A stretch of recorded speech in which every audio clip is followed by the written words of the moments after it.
111-এর পর যে সরকারটা আর্মি ব্যাকড যে গভর্নমেন্টটা আসছিল এখানে, তখন তাদের লক্ষ্য ছিল যে সাবেক 3বার প্রধানমন্ত্রী বেগম খালেদা জিয়া এবং বিএনপির ভারপ্রাপ্ত চেয়ারম্যান তারেক রহমান এবং আরাফাত রহমান কোকো, মরহুম আরাফাত রহমান কোকো সহ বিএনপির ঊর্ধ্বতন নেতৃবৃন্দ বা তাদের যে কর্মকর্তা, বিএনপির যে লিডারশিপ আছে, তাদেরকে জনগণের সামনে বিতর্কিত করা এবং জনগণের সামনে তাদেরকে হেয় প্রতিপন্ন করা এবং তাদেরকে রাজনৈতিকভাবে রাজনীতি থেকে দূরে সরানোর জন্য এবং রাজনৈতিকভাবে তাদেরকে জনগণের কাছ থেকে দূরে সরানোর জন্য বিভিন্ন ধরনের মিথ্যা মামলা দায়ের করে। এই প্রসেসটা কিন্তু ছিল 111-এর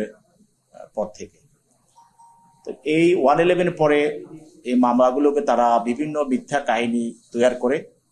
এবং বিভিন্ন সরকারি প্রতিষ্ঠানের কর্মকর্তাদেরকে প্রেসার করে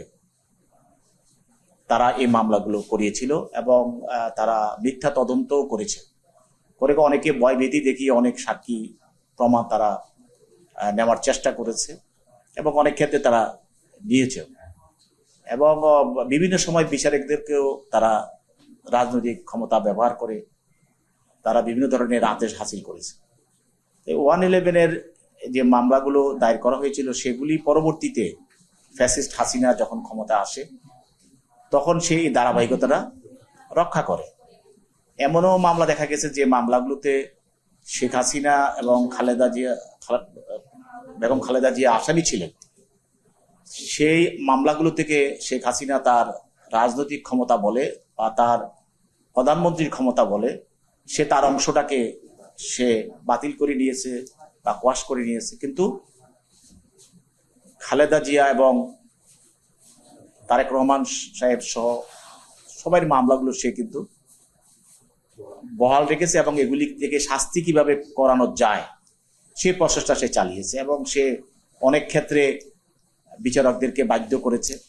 এবং অনেক বিচারকও কিন্তু এইসব মামলা রায়ের ক্ষেত্রে তারা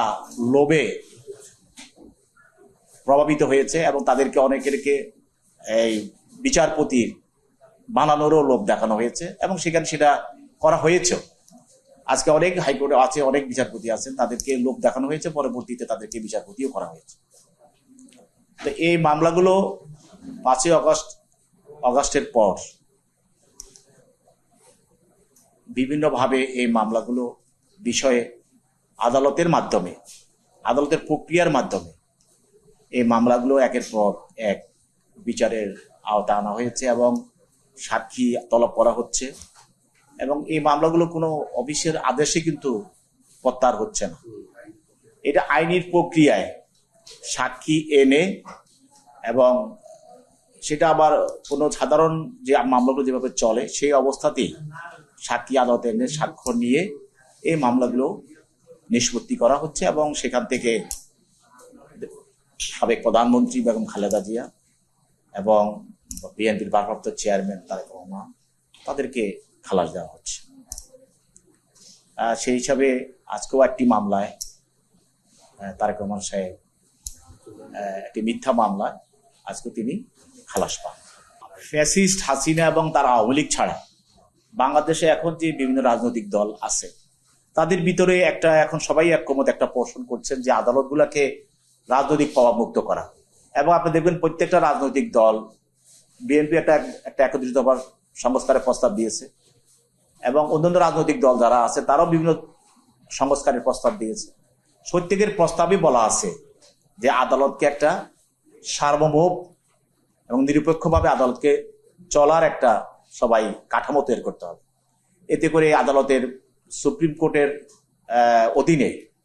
সব আদালতের বিচারক নিয়োগ এবং আদালতের বিচারকের বদলি এবং বিচারক গুলো দ্বারা তাদের বিষয়গুলো সুপ্রিম প্রধান বিচারপতির অধীনে একটা সচিবালয়, যেটা প্রধান বিচারপতি নিজেই বলছেন একটা সচিবালয় করা। তো সেই হিসাবে আর তাহলে এটা হলে হবে কি, আর এই